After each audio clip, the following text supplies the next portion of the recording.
Croeso Bob, my friends. I hope this finds you well. I am not in my office, as you have noticed.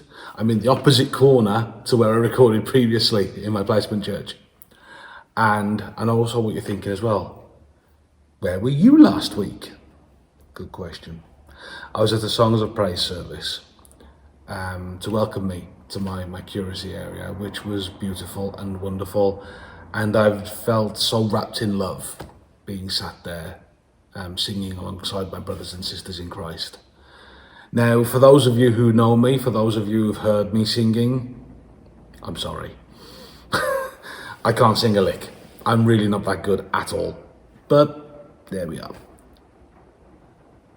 Now, the story I wanted to talk to you about today is actually the gospel reading for Sunday. It is Luke 15, 1 to 10, I believe.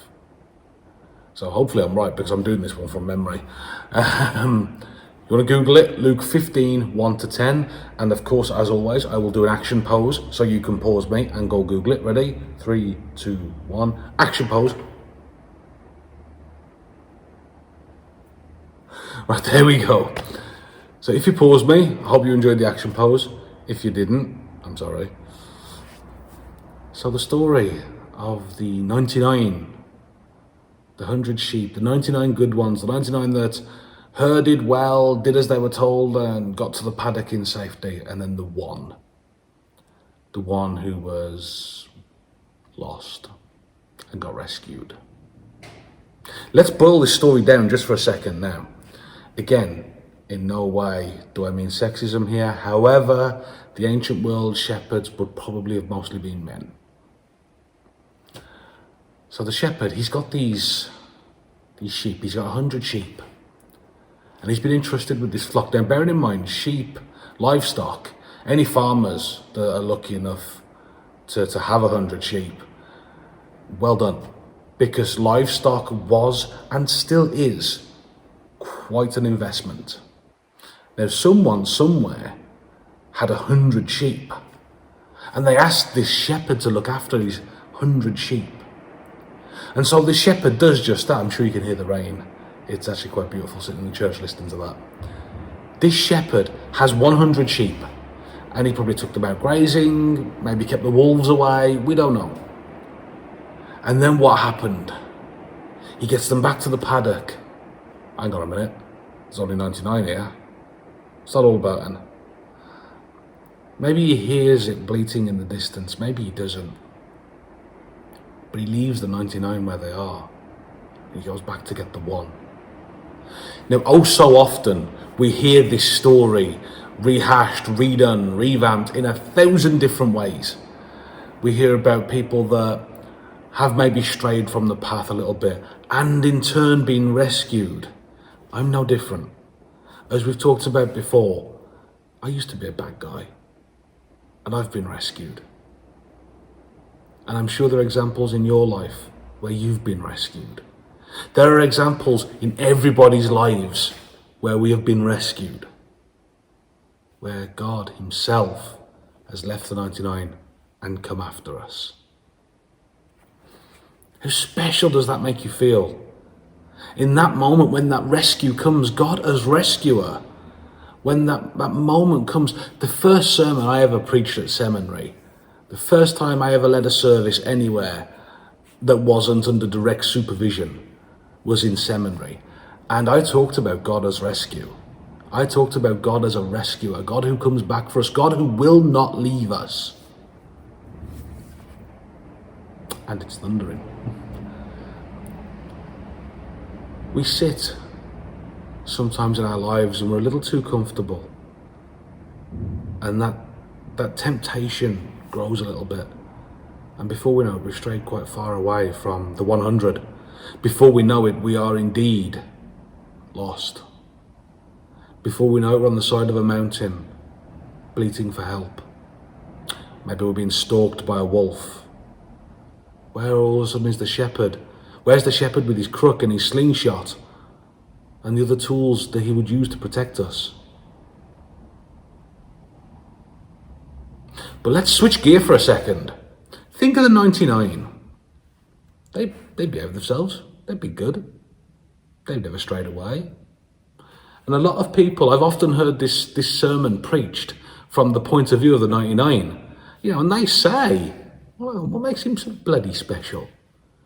Why is he leaving us and going after him? He's a loser. He don't want to listen. That's his bloody problem. It's a valid concern. What did we do that makes us feel so left out? What did we do that makes us not good enough for him to come back for? Let me counter that point with this. You're safe. If you're one of the 99, you're already safe. You don't need rescue. You need maintenance and you need love, but you do not need rescue. That one that wandered away, that sheep does need rescue. And so, my friends, when I think of this story, I often try to have a balanced view. I often try to think of what would it be like to be one of the 99. And I find that it would be quite easy to actually get quite jealous, to find ourselves thinking, well, hang on a minute, you don't deserve this. You never bloody listen. It's us that have to toe the line and do as we're told, come to church every Sunday. It's us that have to pray for the likes of you. That's right, we do. And that's it. That's all I can say to you. You are right. You are absolutely right. We do have to keep praying for them. Do you know why? Because that's what we've been told to do. The Lord himself wants us to look out for each other. You've only got to read the letters of St. Paul. Pick one, any one. He will tell you there how Christ desires fellowship. And so while it is oh so easy to get bogged down in the mindset of the 99 of, but we behave ourselves, you're a pain in the butt, and now all of a sudden you're getting rescued. It is so easy to get bogged down in that mindset. But what if through no fault of your own, you got separated from the pack? Think about it. Would you not want Jesus to come and rescue you? Would you not want the shepherd to come back for you? Because that's the thing, my friends, my brothers and sisters, it is oh so easy. It can happen like that. And the worst part is, it is so insidious you don't see it coming. But you can indeed be separated from the pack. Any one of us can. I can. Anybody can. This does not make you immune. This little white bit here in my shirt, it does not make you immune. Those distractions, those things that divert us, they can come in all shapes and sizes. They can come in the form of one of the sins, of lust, gluttony, greed, sloth, wrath. It can come in all those forms. It can come in a form of apathy. Oh, well, what can I do? I'm only one man. I'm only one curate. I'm only one teacher. I'm only one doctor. I'm only one dinner lady. I'm only one granny who looks after his grandkids 4 days a week. Take that word and throw it in the bin, because you are not only. You are a beloved sheep of Christ. The one mission, the one thing he tells Peter to do. Now, St. Peter, I'm not going to get on his case. I promise, for once, I'm not. Our beloved, perfectly imperfect St. Peter. Jesus trusts him with us. What's that command he gives him? Feed my sheep. Feed my sheep. That's how precious we are. Because he gives Peter that job. Feed my sheep. My brothers and sisters, you are going to encounter people in life that say, oh, I don't matter. I don't matter. And maybe the one felt like that. Maybe that one lone sheep on that mountainside, that one lone sheep getting stalked by the wolves. Maybe, just maybe, he thought, I don't matter. I don't matter. He's forgotten about me. I don't matter. And we're going to find that in life.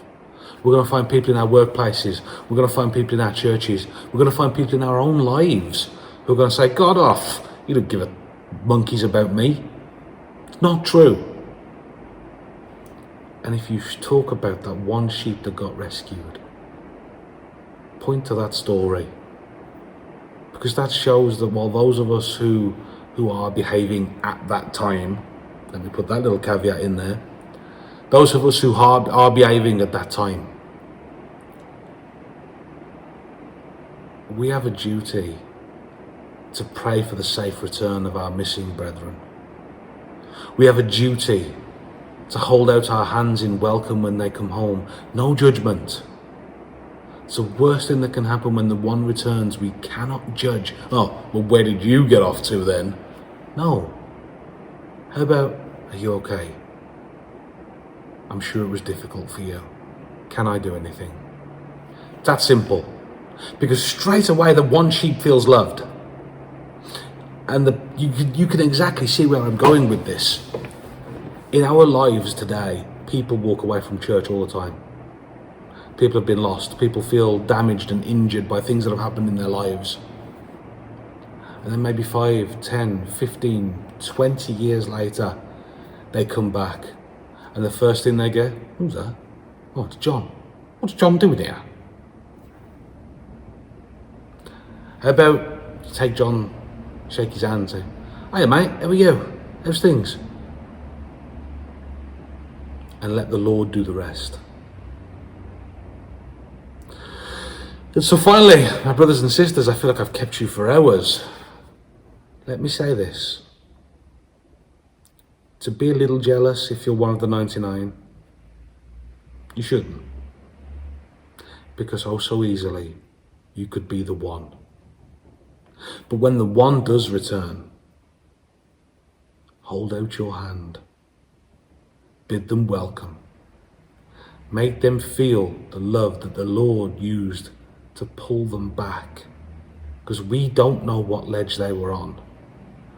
And we don't know how close they came to falling.